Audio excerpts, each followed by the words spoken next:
অন্তর্বর্তী সরকারের আমলে জারি হওয়া ১৩৩টি অধ্যাদেশ যাচাই বাছাইয়ে সংসদের গঠিত বিশেষ কমিটির বৈঠক চলছে।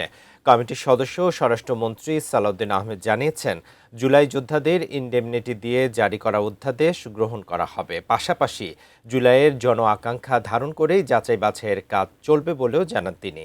সকালে জাতীয় সংসদ ভবনে প্রবেশের আগে এসব কথা বলেন স্বরাষ্ট্রমন্ত্রী। জনপ্রত্যাশা, জুলাইয়ের গণ অভ্যুত্থানে, ছাত্র গণ অভ্যুত্থানের আকাঙ্ক্ষা, এগুলোকে ধারণ করব।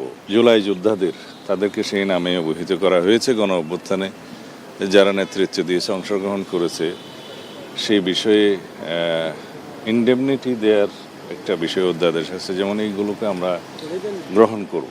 এছাড়া বিভিন্ন বিষয়ে আছে যেগুলো বিগত ফেসিবাদী সরকারের সময়ে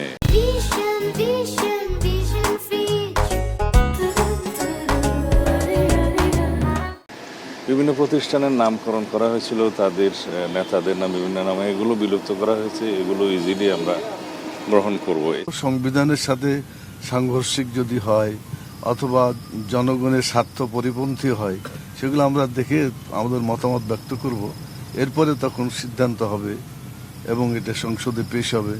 হা বা না ভোটে তখন জয়যুক্ত হতে হবে, এই আর কি।